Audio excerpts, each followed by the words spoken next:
Hello students, today we started chapter 2 collection of data. In this chapter we learn about purpose of collection of data, source of data, how do we collect data, modes of data collection, census survey and sample survey. Let's start with first topic, purpose of collection of data. Collection of data is to show evidence for reaching a sound and clear solution for a problem. Those problems which arise in our economy or a country level or other sources. So information about the problem, what are the sources of the problem, these all information are collected through collection of data in the form of data. It can be clearly clarified with this example. Output of food grains. After many fluctuations of the output of food grains, in 1990-91 the food grains is rose 176 million tons. Okay, in 1996-97 it's 199 million tons, but in 1997-98 it fell to 194 million tons. So the production of food grain then rose continuously and touched 212 million tons in 2001 and 2. So all these information we collected through collection of data. Okay. So from this we observe that the food grains production in different years does not remain the same. So these different value is called variables. Okay. So each value of variable is an observation and this observation is known as data. Okay. The second thing is sources of data. There are two types of sources. First is primary data and second is secondary data. Okay. Primary data, that means first hand data. Now we call it first hand data, and secondary data means second hand data. So primary data, when a person who collects the data by conducting an inquiry or investigation, all these things first handly. Okay, so it is called primary data. And when data is collected and processed by some other agencies, other institution, they are called secondary data, and they can be obtained from publishing sources such as government report, document, already collected data for other information or for solving other problems, newspaper, etc. For example, suppose in a school we collect information about the student for school office work, okay, for school document. So we should collect this information directly. So when we collect it directly, this is called primary data. But when these information is taken by other institute or any other agency or any other school, so this type of process of collection of data is secondary data.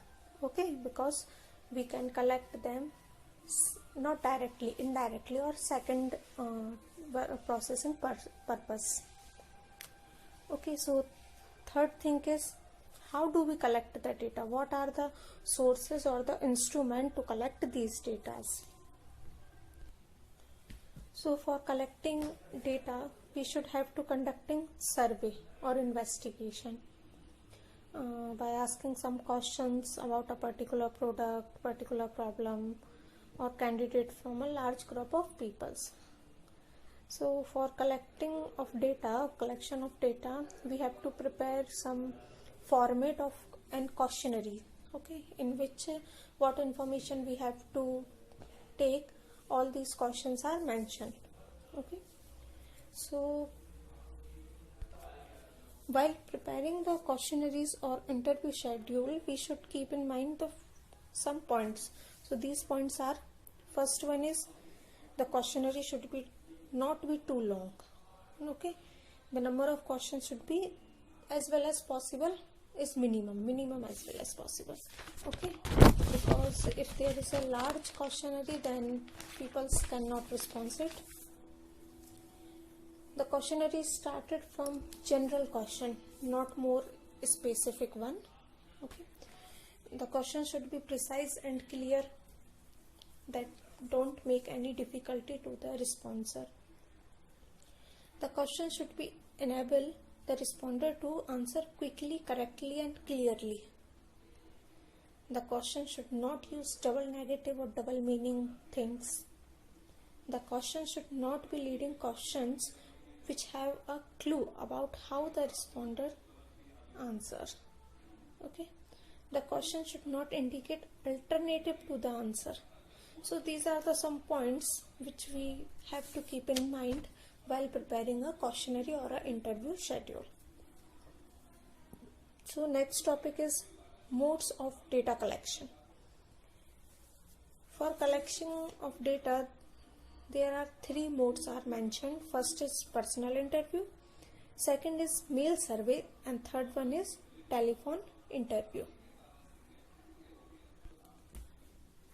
So first one is personal interview. Personal interview when the researcher or the investigator conduct face-to-face contact with the respondent. Okay, so personal contact is made between the respondent and the interview.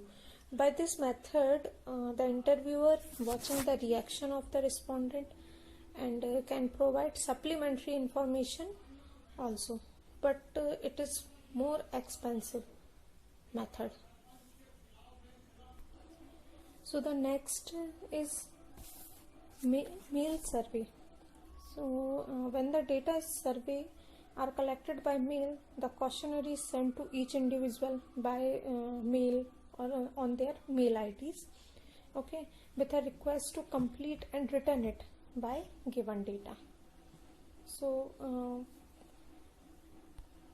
it is less expensive, but the disadvantages of mail survey is that there is a less opportunity to provide assistance in clarifying instruction. So it is possible to misunderstanding of questions. Third thing is telephone interview. So in telephone interview, the investigator asks some questions over the telephone, and the interviewer have to answer about them. The telephone interview are that they are cheaper than the personal interview or a short time interview. So the next thing is census survey. Okay, so census, it also known as complete enumeration, in which include every element of a population is known as census. Okay, or the method of complete enumeration. They have to obtain information from all the household, rural, urban India, and that means complete population of a country, which is carried out every in 10 years. A household inquiry in carried out covering all household in India, demographic data, birth and death rate, literacy, employment, unemployment, life expectancy, size, composition of population, etc. All these information are collected through this census survey and are collected and published by the Registrar General of India. In general language, census is called Janganna. So the next thing is sample survey. Sample refer to a group of section of the population from which information is to be obtained. Sample survey is classified into two types. First one is random sampling and second one is non-random sampling. So first one is random sampling. In random sampling, every individual has an equal chance to being selected, and the individual who are selected is just like who are not selected. That means there is no classification or any criteria to select candidate. They are selected randomly. For example, suppose the government want to determine the impact of the rise of petrol price on the household budget of any particular area. So sample of 30 household has to be taken, and study the name of all the 300 household. That means complete population of that locality, household of that area, written on the piece of the paper, and randomly represent survey of that area. That means we can study just only, randomly select just only 30 household out of 300, and the study information about 300 can also be examined according to these 30 households. So this is called random sampling. Next is non-random sampling. So in non-random sampling method, all the units of the population do not have an equal chance of being selected, and conveyance of judgment or the investigation play an important role in the selection of the sampling.